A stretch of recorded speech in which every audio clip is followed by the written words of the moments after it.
Para quem não me conhece, meu nome é José Roberto Codato, eu sou um dos sócios da empresa Alicante, que nasceu em 1995 e se especializou desde o início na importação de rochas, importação de pedras naturais. E aí, poxa, mas num país como o Brasil, né, com tanta variedade de rocha, você foi importar rochas de fora, né, de outros países. Bom, naquele tempo o Brasil era um produtor especialmente de granito e alguns poucos mármores. O avanço da tecnologia ao longo dessa história que eu estou militando dentro dessa área aí há praticamente quase 40 anos, sou engenheiro civil de formação, já militei, trabalhei muito com engenharia, construtora, e depois me apaixonei, né? A pedra parece que ela te traz algo que é um magnetismo. A pedra te traz isso e você é difícil largar a pedra.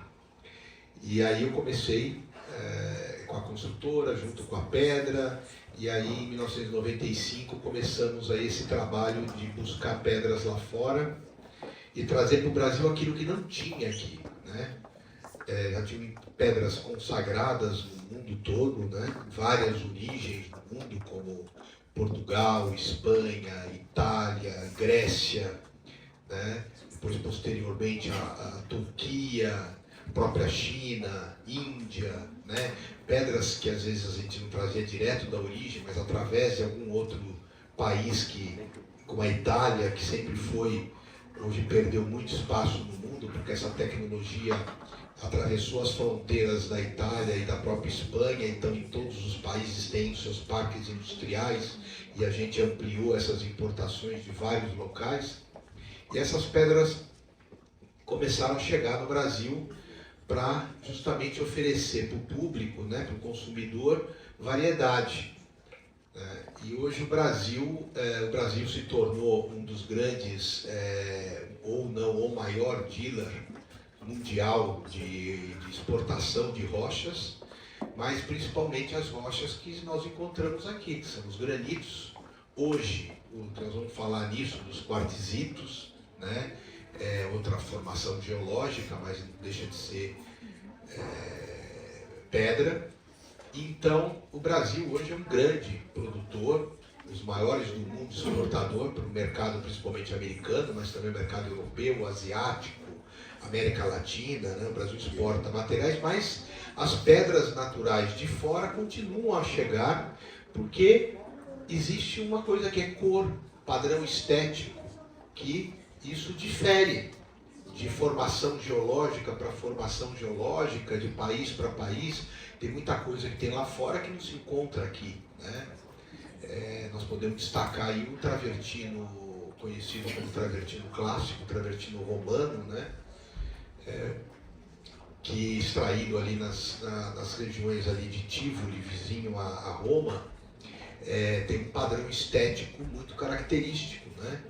E que no Brasil não se encontra essa mesma formação de rocha. O que mais se assemelha a essa rocha é o bege Bahia, um material antigo, explorado no Brasil há décadas e décadas, né? E que não consegue ter esse padrão porque ele não consegue ser serrado de uma determinada maneira. Vocês sabem que o bloco pode ser serrado contra o veio ou a favor do veio. Isso muda completamente o padrão estético do material. E aqui eu vou deixar uma perguntinha, quem sabe, o que é rocha ornamental? Pedra tem infinidade, mas o que é, na classificação, considerado uma rocha ornamental? Alguém saberia, mais ou menos, dizer o que seria uma rocha ornamental? Rocha para uso de efeitos decorativos, uso de revestimento, pavimentação. Sim, sim. Mas tem por exemplo, uma pedra dessas que usa em área externa, o mesmo revestimento de paredes, aquelas pedras que elas não são consideradas rochas ornamentais. Não podem ser serradas. Isso, exatamente isso, né? A rocha ornamental é aquela que é passível de ser retirada da natureza, né, da sua formação rochosa em forma de blocos grandes e é passível de ser fatiada em chapas. E aí ela tem as utilidades que, aí sim, vocês conhecem bastante as utilidades dessas rochas, né? Então, uma pedra, muitas vezes, pedra mineira, aquelas pedras são pedras, mas não são rochas ornamentais, né? E então isso é que nós vamos falar de rochas ornamentais basicamente. E essa minha militância toda me trouxe uma experiência que eu gostaria de compartilhar com vocês, mas principalmente com eles aqui, para que a gente possa criar uma conversa gostosa, harmoniosa sobre as rochas ornamentais. E agora entrando, para a gente já começar a falar, sobre a ideia do luxo, né? Porque a nossa Sandra falou, não, vamos criar a rocha ornamental dentro da Semana do Luxo, né? Eu não vou aqui falar o que é luxo. Luxo todo mundo nós sabemos, né? Já foi falado aqui. Um estilo de vida da pessoa harmoniosa com a sua parte espiritual, a sua parte profissional, a sua... tudo isso, a pessoa que vive feliz, vive no luxo. Não é verdade? Mas, efetivamente, dentro da arquitetura, por que a pedra pode ser colocada como luxo?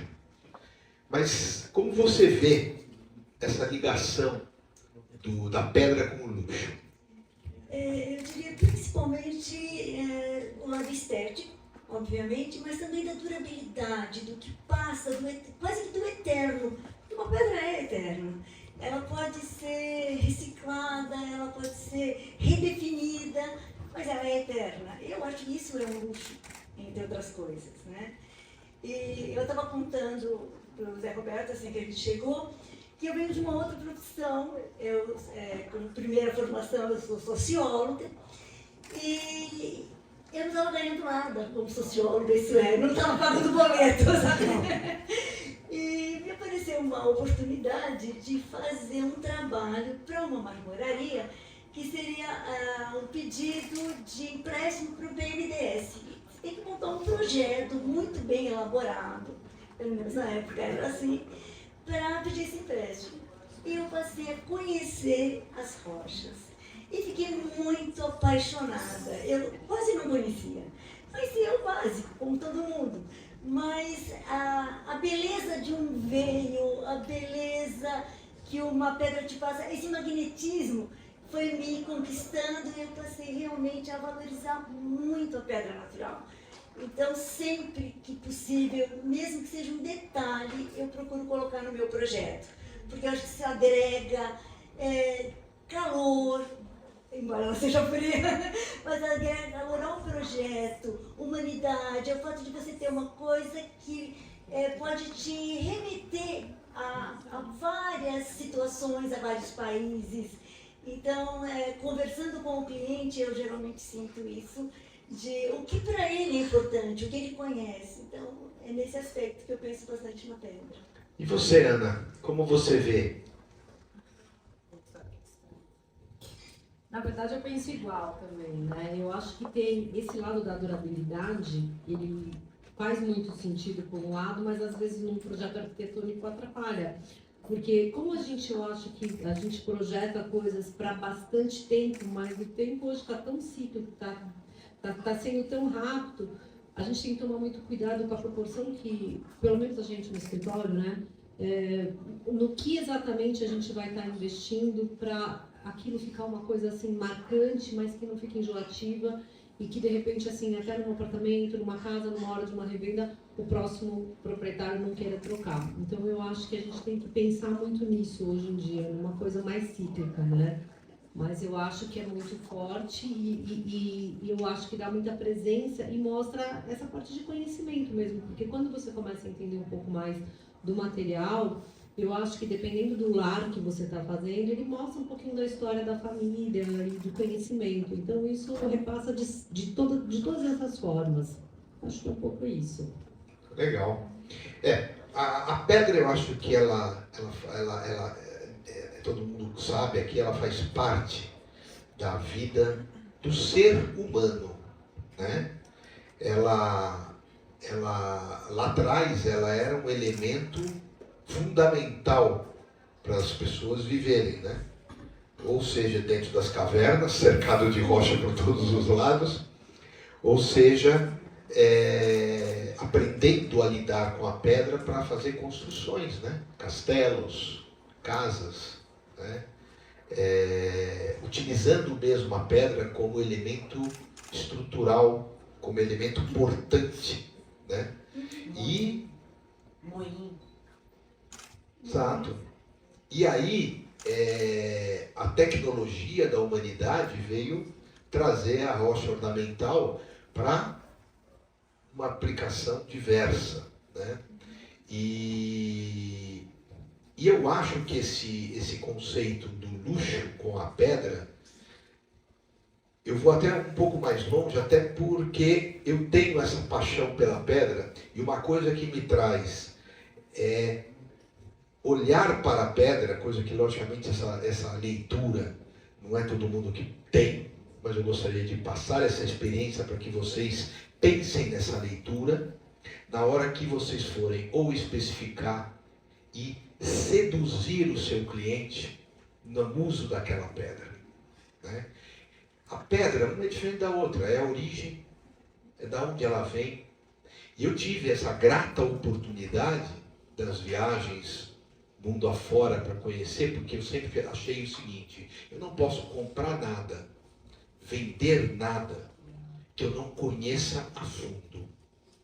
Esse é meu lema, né? Comprar que nem hoje o mundo te propiciou, você receber um WhatsApp com uma foto de uma pedra, e aí você comprar um container daquela pedra como uma mercadoria qualquer, isso não me seduz, isso me tira a vontade, às vezes, de deixar por isso mesmo, né? Então, essa sedução, que é um luxo, é de você chegar e falar o seguinte: essa pedra que você, cliente, está colocando, ela saiu de Oman, de uma pedreira que hoje o dono é um sheik, e é uma pedra muito, né, que nem uma pedra que, por exemplo, eu me lembrei dessa daí, o crema delicato, ou o travertino que saiu e reergueu a Roma antiga, né? E eu na minha casa, que tenho as pedras, então eu sei que aquela pedra saiu. Quando eu olho aquela pedra, eu vejo exatamente a montanha que tirou, aonde eu estive, qual foi o material, como ele foi e como ele chegou aqui no Brasil, na minha casa, né? Então, tudo isso é diferente, né, de uma produção de um porcelanato, de uma pedra, Que é uma produção em série. uma produção em série, não tem glamour nenhum, não é verdade? A pedra natural traz esse glamour. Mas a pedra, aproveitando o teu gancho, ela é uma obra de arte. É uma obra de arte. E aí eu sempre comento isso com os clientes também, depende do tipo de residência que a gente está fazendo. Quando você compra uma obra de arte, que hoje é uma coisa que está muito em alta também no mercado de luxo, a gente usa muito, tem um significado. Não é só o valor, mas assim... E como que eu aprendi isso? No meio da pandemia, engraçado, eu fui numa exposição do Gabriel Bickbold na FAP. Era sobre as fases dele. Ele chegou atrasado, era eu e uma arquiteta que ele tinha convidado. E aí eu fui andando, passei, aí ele chegou atrasado e ele, desculpa, vamos de novo. Aí eu fui com ele. Aí eu saí entendendo a exposição, porque você entende todas as fases da obra de arte, você olha o quadro de uma maneira diferente, que é isso que você está falando, quando você sabe o processo. Eu acho que com a pedra, quando você tem conhecimento da origem, de como você faz o recorte, de como ela chega, tudo isso faz parte da história daquela pedra. Então, quando você também consegue passar isso para o teu cliente com esse conhecimento, quando ele está vendo a pedra ali ou aqui, ela tem um sentido especial dentro daquele lar. Exato. E isso é uma coisa que essa transmissão da realidade daquela pedra, aí o Ranier vai poder falar com propriedade, porque ele tem ali o atendimento ao arquiteto, o atendimento ao cliente final, quero que ele mostre para a gente essa percepção do outro lado. É lógico que cada ser humano, cada pessoa é de um jeito, cada pessoa sente de um jeito. Já recebi clientes na empresa que tem um lado de uma visão onde ele olha aquilo, nossa, que beleza que essa natureza trouxe, e outras pessoas analisam aquilo como, não, aquele material ali ele tá feio, aquele material ali tem problema, e não tem, né? O problema é a natureza fez aquilo, né? Então a pessoa não entende a pedra, né? Eu vou contar só um caso, o Ranier vai pegar isso de gancho. Isso faz muito tempo. E chegou um material que era um Rosso Verona, material italiano, ali do norte da Itália, ali na cidade de Verona, tem até pavimentação ali daquelas ruas com Rosso Verona, né? E essa chapa de Rosso Verona polida, ela tinha um caracol assim, uma cobra, era grande, era um negócio redondo assim, um fóssil de uma cobra de milhares de anos atrás. Ela estava ali e a pessoa chegou e falou assim, isso aqui eu não quero, está horroroso esse material, está horroroso, eu não quero, vou devolver, e devolveu a pedra, devolveu. Passaram, que ela não explicamos para ela, eu não estou preocupado se isso é peixe, se isso é cobra, e que isso possa, eu quero um material tal, eu quero um material limpinho, vai para o porcelanato, né, imitando o Rosso Verona, sai mais em conta, porque, né, para você tanto faz, não vai valer a pena gastar e falar que você tem um Rosso Verona, né? Logicamente não falei isso para o cliente, né? Com certeza, isso aí ficou aqui dentro e para mim guardado, e hoje falando para vocês. Mas tempos depois, não sei quantos meses, chegou um médico lá e queria o Rosso Verona. Quando ele viu essa pedra, ele olhou e falou assim, essa pedra é única, exclusiva. Essa pedra é um luxo. Eu quero a minha mesa desta pedra, porque eu quero ver essa cobra todo dia de milhares de anos atrás. Você entendeu? Então o conceito de gostar ou não da pedra é assim. E o Ranier deve enfrentar isso, quero que ele conte pra gente aqui, ele com os vendedores deles, e a infinidade de cabeças que vão comprar pedra natural. Como você consegue transmitir esse lado para o teu cliente? Antes de mais nada, eu gostaria de agradecer o convite. Obrigado, Roberto. Obrigado, Sandra. Estar com vocês aqui é incrível para mim. E todo mundo está aqui também para acompanhar esse bate-papo. Antes de mais nada, até para compartilhar sobre esse ponto de vista, quando a gente fala de pedra, a gente tem vários olhares. Você acabou colocando uns, a Ana, enfim, diversos pontos de vistas e também maneiras de como olhar a pedra.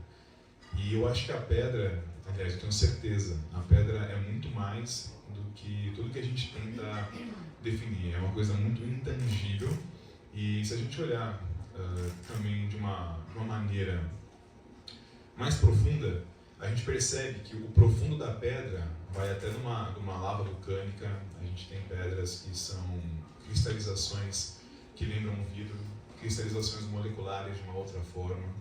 E quando a gente bate ali na molécula, a gente tem a questão e a formação atômica. E a gente fala de prótons, nêutrons, elétrons, que é justamente o que compõe a nossa composição física. Então a gente tem uma questão muito mais similar à pedra do que a gente imagina.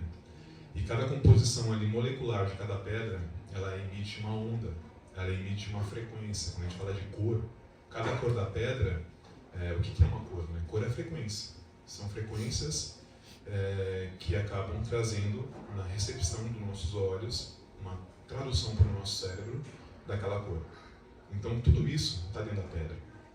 E infelizmente essas informações não são tão disseminadas para o nosso mercado, para os nossos clientes, e acaba ficando muito só na parte estética, o que é uma tristeza, né? Porque é muito mais profundo do que a gente está habituado a olhar e a entender. E muito dentro disso que você falou, é um desafio enorme, porque cada ser humano é único. Apesar de sermos muito parecidos, somos únicos. Cada pessoa tem um gosto diferente, uma peculiaridade muito específica, e para nós também isso é um desafio que é muito interessante, porque a gente consegue fazer cada pessoa feliz de acordo com aquilo que ela espera. Então, não existe assim uma padronização do que o mercado espera. Óbvio, existem as tendências, as modas que são ditadas e lançadas o tempo inteiro. Mas quando a gente fala, por exemplo, de um Nero Marquino, né, muitas pessoas conhecem, a gente tem ali um fundo preto com veios brancos. Tem pessoas que amam ele muito pretinho, com pequenos feixes brancos. Tem outras que já querem aquele veio mais marcado, muito mais concentrado. E o que eu mais gosto de fazer é encontrar a pedra perfeita para o seu procurador. E esse é o desafio, e é muito interessante. Quando isso está em descompasso, quando isso está desalinhado, aí é um problema grande, né? Então a gente treina muito o nosso time para entender as necessidades das pessoas, dos clientes, né, para poder achar ali a pedra perfeita para aquela pessoa. E a partir daí a gente tem também um trabalho de beneficiamento, que é a paginação. Porque às vezes a gente vê ali a pedra com uma composição maravilhosa, mas se ela não for muito bem beneficiada, também temos um outro problema. A colocação, né? Se vai seguir o veio casado, se não vai, né? São todos os aspectos aí de passar da chapa, da rocha ornamental na versão chapa para o que vocês aqui desenham e estão imaginando de transmitir aquilo para o cliente de vocês, né? E é o que eu falo até para os meus clientes marmoristas, o Ranier é um deles, e às vezes você vê o arquiteto, às vezes eu estou lá na minha sala e as pessoas, os meus vendedores dizem, não, Roberto, precisamos fazer a amostra desse material. Aí eu fico olhando assim, eu falo assim, gente, puta vida, eu vou fatiar essa chapa que custa aí uns 10 mil reais para mandar umas amostrinhas de 15 por 15, 10 por 10 para o marmorista, né? E que isto vai resolver o problema dele e do cliente? Porque você pega um material, principalmente um material, você pega um calacata, aí você pega uma amostra que está só no cinza e uma amostra que só está no branco. O que isso representa do material, do visual? Então eu falo, para olhar a massa, olhar a textura, serve, né? Mas para ver o material, hoje a foto ajuda muito, mas não ajuda 100%. Pessoalmente. Né? E aí vem o lado do pessoal. E é isto que as pessoas, eu tenho visto nessa minha trajetória. Antigamente o meu negócio só recebia marmorista para comprar. O marmorista vai com uma visão, que é o preço, com o jeito que ele imaginou que o cliente vai gostar, e vai lá e compra, e às vezes a gente tinha os feedbacks ainda negativos. Puta, Roberto, me troca essa pedra aqui porque o cliente olhou lá e não quer mais. Aí olha a perda de energia, né? Pedra que vai, pedra que volta. Pedra que vai, pedra que volta, você sabe disso. Sem contar o desperdício. Sem contar as quebras que possam ter Então, hoje, se tornou uma coisa muito importante, isso tem crescido de uma maneira enorme, que é o marmorista junto com o arquiteto, junto com o cliente, indo ao fornecedor, porque que nem o Negro Marquina, tem vários lotes lá. Então você tem, eu consigo ter ali 3, 4 lotes, até com padrões estéticos muito diferentes, que é de gosto, né? E eu estou cansado de ver gente entrar e falar, nossa, horroroso, detestei. Aí passa o dia seguinte, chega aí, é isso que eu queria. Então, essa é a pedra natural, né? Então, para mim, não tem coisa feia, não tem coisa bonita, tem aquilo que você falou, tem o que o cliente quer, não é verdade? E a gente tenta transmitir esse outro lado da parte aí mística, da pedra, contando a historinha da pedra, e isso ajudou muito a vender já, viu? Mas posso falar, isso eu acho muito importante, que é o conhecimento. A gente até estava conversando um pouco disso. E eu digo eu como escritório de arquitetura hoje. Por quê? É isso, eu tenho um cliente que é culto, cliente que não é culto, cliente que entende, que quer ver. Eu acho que é muito importante essa parceria que a gente tem, essa relação, de entender o cliente que quer, que ele quer aprender. E aí ele vai ouvir o fornecedor, ele vai ouvir a história, que eu falo, porque não deixa de ser uma obra de arte, uma pedra, né? É muito mais fácil. Se você não quer, é mais fácil você comprar porcelanato, isso é mais barato, mas quando você escolhe exatamente o formato que você quer. Então essa parte, isso é para vários produtos hoje em dia também, mas principalmente para pedra, que eu falo, vem cá que vamos lá num lugar que você vai ouvir um pouquinho sobre a pedra. E o olhar do cliente vai mudar. Então, quando você, é que nem vinho, você acha o vinho, nossa, como o vinho pode ser tão caro? Quando você começa a ir nas vinícolas, entender como todo o processo, o trabalho que dá, o tempo que, né? E o tempo que uma pedra, né, dentro do meio ambiente, de tudo ela precisa, você olha aquilo e você fala, isso tem um valor enorme, vale. Ou não vale, ou só que é realmente muito caro, eu quero uma coisa mais simples para me atender. Então, eu acho que para a gente também, para passar esse tipo de conhecimento, a gente conta muito com pessoas como vocês também. Mas o cliente já está aberto. A maioria, hoje em dia, eu acho que está muito mais aberto. De querer entender o produto de uma maneira melhor. Por esse lado, eu acho que sim, eu concordo totalmente com a Ana, e o cliente gosta dessa experiência. Porque é uma experiência você ir, ver a chapa, fazer a escolha, e o cliente ter essa oportunidade de manifestar o que ele está sentindo. Então, eu acredito que é da maior importância esse relacionamento humano. Não é só com relação ao produto, mas essa relação. E principalmente nós, profissionais, a relação com vocês, que vão dar esse suporte para a gente. Né? Com você, com ele. Não só na maneira de usar a pedra, de como pode finalizar essa pedra, e tudo isso só pessoalmente. Para a gente poder... Vamos trazer uma reflexão aqui, até convidando os nossos participantes aqui para, de fato, participar. Quem aqui tem ideia de quanto tempo demora para se formar uma rocha? Milhares? Milhões? Quem dá mais? Milhões? Na minha fazenda, de 600 milhões a 1 bilhão de anos. A gente tem casos de bilhões de anos. Bilhões, sem contar as rochas que são formadas a partir de um magma terrestre. Que, até uma curiosidade, todos os granitos, ou boa parte deles, são formados de magma. Então eles vieram de alguma região lá das profundezas da Terra. E talvez a gente se pergunte, né? Mas pô, no Brasil isso, né? No Brasil a gente não tem placa tectônica.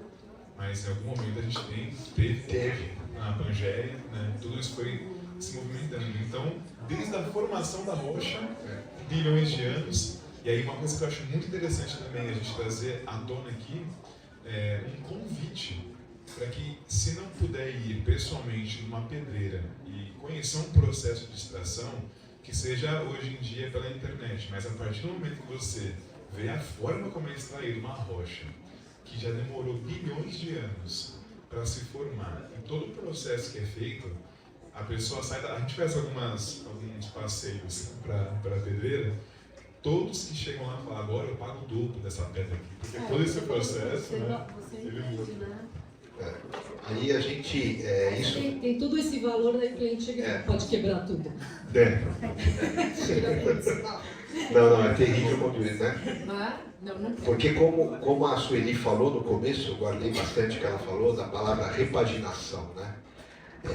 É lógico, você tem uma casa antiga de 40, 50 anos e a pessoa compra e quer dar uma repaginada e tudo, mas ali ele tem, já aconteceu, quando tinha construtora, de pegar uns casarões aí, e ali já tinha pedra, porque teve uma época no Brasil que chegou muita pedra italiana, né? Então você tinha aqueles casarões na Paulista, todos têm muita pedra, né? Tem bastante banheiros, né? Com pedras que existem até hoje, algumas delas, né? Tem pedreiras que já se esgotaram ou foram fechadas por razões ecológicas e né, de segurança também, né? Mas a pessoa que gosta e entende, fala, não, essa pedra nessa escadaria aqui, e a pedra tem isso, dá para você aproveitar. Mas eu ia falar, a pedra ela ganha a personalidade do ambiente. Isso. Ela naturalmente, especialmente pedras calcáricas, né, mármores e limestone, ela vai ganhando um ambiente natural. Fora que tem o toque. Que nem tocar em planta artificial e tocar em planta verdadeira. Eu acho que isso é um luxo. Que você pode dar acabamentos diferentes. Isso, acabamento e recuperar. E dependendo do acabamento, o escovado, por exemplo, você captura mais a temperatura do ambiente. Por exemplo, você pega uma cerâmica, ela não vai durar, logicamente, que nem nesse casarão, se tivesse uma cerâmica, não estaria mais, estaria trincado, quebrado, ponta quebrada, arranca tudo. A pedra você consegue dar essa recuperada. Aquele rejunte você consegue refazer e repolir e aquilo ficar tudo perfeito. Então, a pedra tem essas vantagens. E isso aí é um luxo, né? Você tem uma coisa que você consegue trazer de volta com a beleza. E às vezes aquela casa tinha toda uma... Aí já não é minha área aí se é decoração de D. João, decoração de neoclássica, não sei o que lá, e o cara agora quer uma coisa mais minimalista, mas é que você falou, a pedra se incorporou àquele ambiente e você consegue, através de vocês, da criação e de toda essa releitura, aproveitando aquilo que foi colocado há 50 anos atrás. Exatamente, é isso que eu falo. Por isso que eu classifico muito como uma obra de arte. Então você tem lá, em vez de você sair quebrando, você tentar valorizar uma releitura. Exato. Então uma coisa neoclássica, uma coisa diferente, de 30, 40 anos, você consegue manter fazendo essa releitura. E a pedra, ela é tão, a rocha, né? Ela faz parte da vida do ser humano, ela está na natureza, que ela serve de mude para todos os outros produtos. Você tem hoje a pedra sinterizada, que eu vendo o Neolite, né? No Brasil, sou exclusivo na venda do Neolite. Quando conheci o Neolite há 11 anos atrás, estava essa tecnologia de produção desse material que tem hoje essa conotação de pedra sinterizada, não é um porcelanato. Ela veio toda ela, como a indústria do porcelanato, trazendo essa leitura da pedra natural, né? Remetendo a sua impressão à pedra natural. Quer dizer, é a busca de se chegar naquilo que é perfeito, que é a pedra natural, não é verdade? Então você tem hoje maquinários de tecnologia que fazem até uma chapa diferente da outra, de produção da pedra sinterizada, né? Muda o veio, muda isso, muda aquilo. Para quê? Para chegar o mais próximo possível.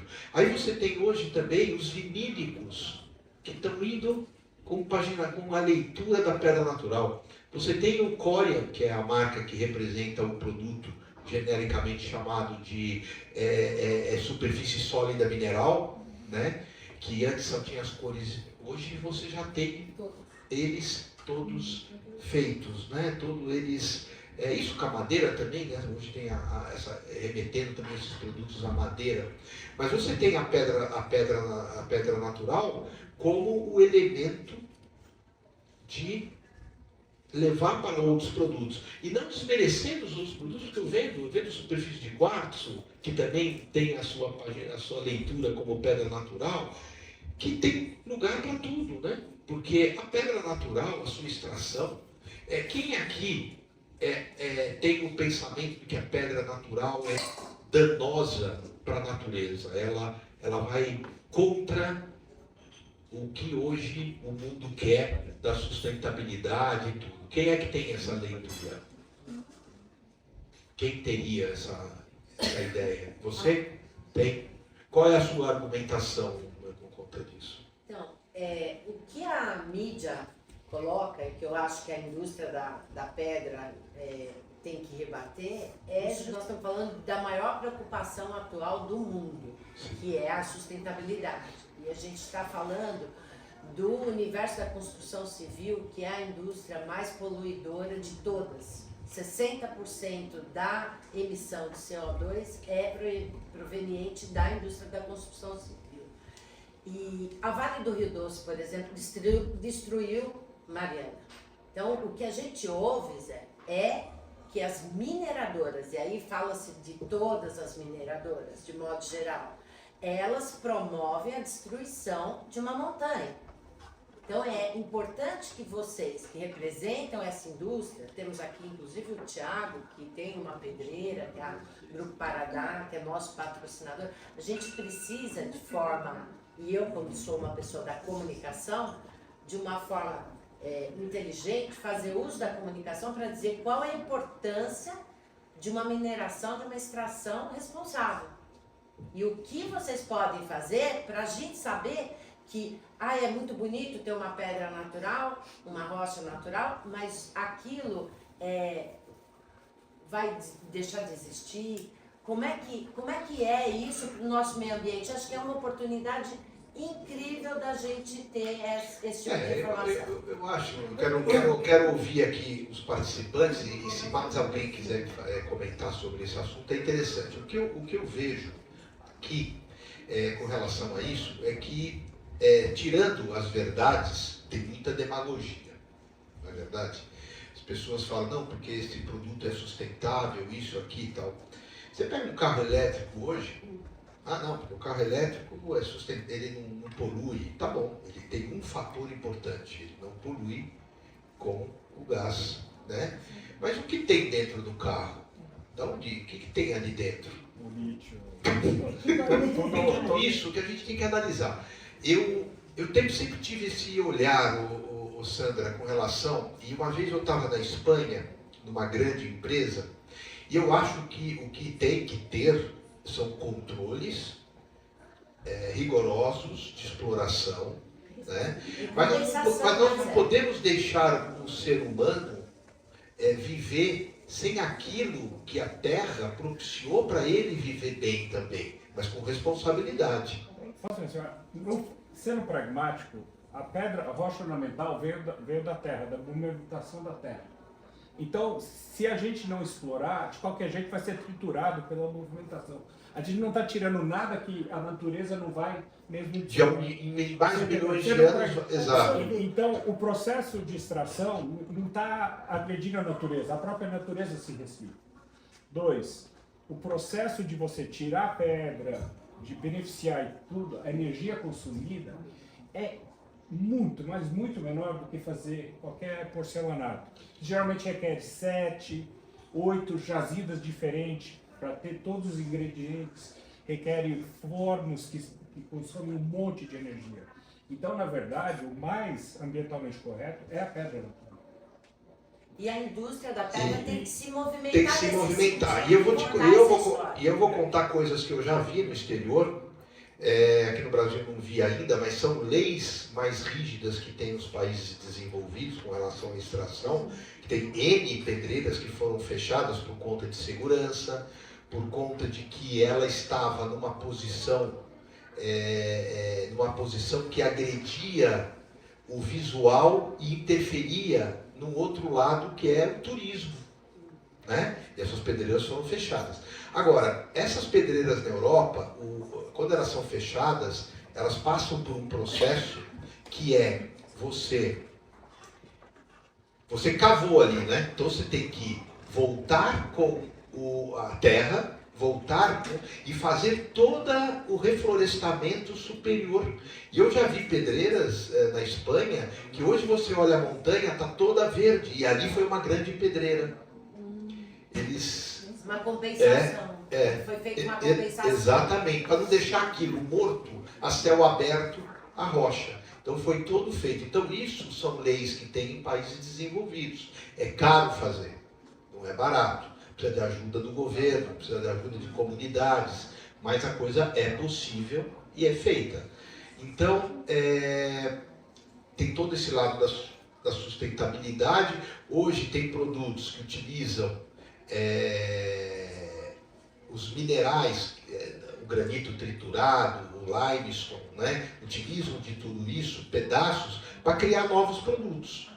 Né? E o papel dos arquitetos é essencial naquilo que a Ana falou, por exemplo, esse retrofit, dar vício para uma pedra antiga, colocar aquilo como uma obra de arte, é assim, o reuso mesmo, né, de uma forma nova. Exato.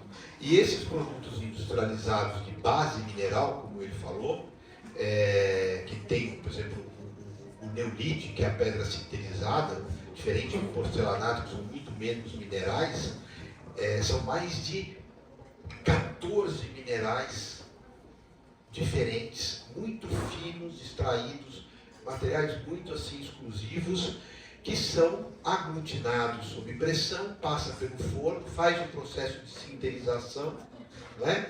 Então, são produtos que também têm a sua utilidade para o ser humano, né? Você tem produto, ele não tem porosidade, ele não tem isso, então, eles também veio para agregar dentro desse universo do revestimento. Você tem muita coisa. Então, tudo eu acho que depende do grau de conhecimento dos profissionais para especificar o produto certo para o lugar certo, né, a coisa certa ali, e levar esse conhecimento. E o que eu acho que a gente tem que se propor, quem é do campo, é ajudar nesse processo. Né? A gente tem também, né, dentro de tudo isso, a questão da forma como é feita. Né? Tudo cabe, nem tudo convém. Então, eu conheci algumas pedreiras que tinham um descarte absurdo. Para tirar um bloco, quebrava 3.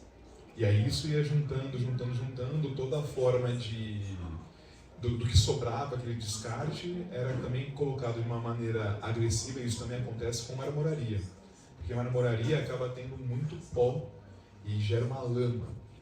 Esse pó, que dentro do pó existe uma sílica, é altamente cancerígeno. Então, muitas pessoas que trabalhavam, principalmente os antigos, que trabalhavam a seco, saía muito pó. Quem já foi numa marmoraria há uns 20 anos atrás, que parecia um show, né? Com fumaça, luzes, era uma coisa maravilhosa, né? Impossível sair limpo. Mas estão tendo esse problema agora com o Engineered Stone, né? Que é quartzo, que o pessoal, marmoristas, estão trabalhando, e entra sílica, que é aglutinado. Sim, de qualidade. trabalham a seco, né? Não trabalham no bidu. E dentro disso, a forma como é feito. Então, por exemplo,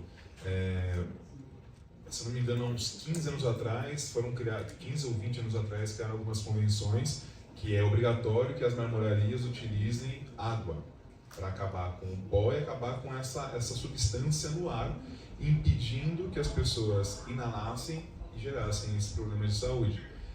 Essa água ela tem que cair em alguns poços para poder fazer uma decantação do pó, e depois a gente contrata uma empresa que vem, puxa tudo isso e leva para um local que é apropriado sem agredir a natureza, né? Então, tudo que a gente vai trabalhar, vai mexer, vai olhar e que envolve natureza, existem as formas corretas de se fazer, seja na pedreira, seja no carro elétrico, seja também na energia solar.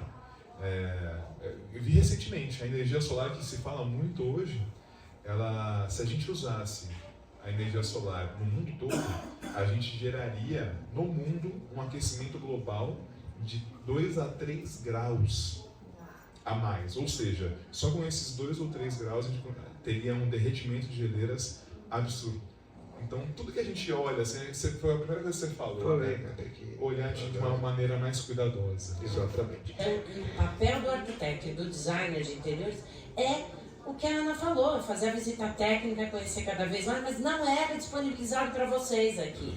Então, acho que agora é possível. É possível a gente explorar. Vamos explorar. Eles compram lá, eles compram tudo. Então, e aí você tem aqui no Brasil, só para dar risada, tá? Para a gente finalizar com uma risadinha, uma mulher que entra e ela vem com uma Birkin, né? E aí ela olhou a pedra natural e falou assim, uma Hermès, né? Uma bolsa Birkin, que as mulheres aqui devem conhecer até o valor que custa, porque é o luxo que é aquilo, né? E aí a mulher olhou a pedra lá no meu depósito e falou assim, não, meu marido vai achar muito caro isso. Eu olhei a bolsa dela. Ele não sabe o preço da bolsa. Hã? Ele Será que ele não sabe? Não sabe. Ele só pagou, né? Ele só pagou. Posso contar só uma curiosidade em cima disso que você disse? Cadê aquela pedra azul maravilhosa? Inacreditavelmente, a gente às vezes somos pegos de surpresa por rochas que a gente às vezes compra aqui como rochas importadas, mas na verdade são essas rochas que não são disponibilizadas no mercado interno. As grandes empresas da Itália, China, entre outras, compram sem nem passar aos nossos olhos, trabalham, fazem um marketing, fazem um mega trabalho em cima. Aí e você vai para depois Verona e compra lá. não, exporta para cá de novo. Então tem muita gente que compra às vezes material. Comprei da Itália. Tá, você comprou da Itália. É isso que eu tô Opera falando. das O Zé duas. Roberto vai lá na Itália, Então você manda compra para e vem fora, pra pega e traz de novo. Olha que loucura. Bom, gente, sintetizando um pouco de que todo mundo falou, mas realmente ter a oportunidade de se falar mais a respeito e melhorar o nosso conhecimento, de todos nós. Conhecendo mais a parte técnica, para poder passar um pouco dessa história para o nosso cliente e dar o devido valor, aquilo que é intangível. E, como ela disse, a obra de arte tem valor. A obra de arte é obra de arte, né? E o olho da pessoa que vai adquirir é que vai dar esse valor. Então, obrigada a todos. Obrigada a vocês. Foi um prazer enorme estar aqui dividindo Prazer com te vocês, ter aqui também. conhecendo. Eu acho que é isso também. É o que eu fiquei falando o tempo inteiro, né? Cultural, o aprendizado é sempre bom. E eu acho que faz parte também dessa cultura, não só do luxo, mas também dos escritórios, dos especificadores, dos arquitetos, querer entender um pouco mais do produto. E isso, quando você conhece o produto melhor, você sabe fazer uma venda dele muito melhor. Sim. Né? Então, assim, o conhecimento, ele gera negócio, ele gera cliente, ele gera vários fatores, não é só o luxo. E eu gostaria também de agradecer pela oportunidade, Sandra, Beto, minha amiga aqui de muitos anos, te conheceu. Prazer. Muito bom estar aqui com vocês. E assim, parabenizar a sua atitude, porque em tudo na vida eu acho que a base principal é a comunicação. Se a gente for de empresa, relacionamento, a tudo, né? A comunicação é o que de fato faz com que as coisas possam fluir de maneira harmônica e muito mais saudável e proveitosa. Então, parabéns pelo que você está promovendo. Isso é muito, muito importante, essa iniciativa. Eu estou muito honrado de estar aqui com vocês. Muito obrigado a todos. E ao Beto também, uma parceria aí que a gente está Alinhavando, né?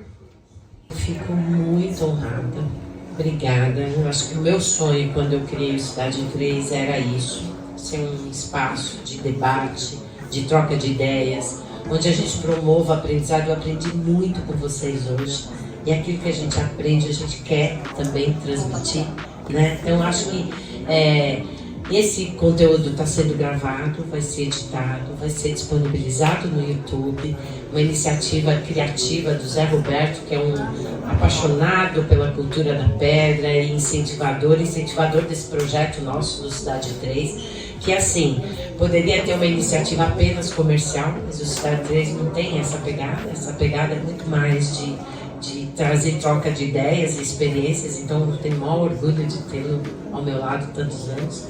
Então, agradeço mais uma vez a presença de todos.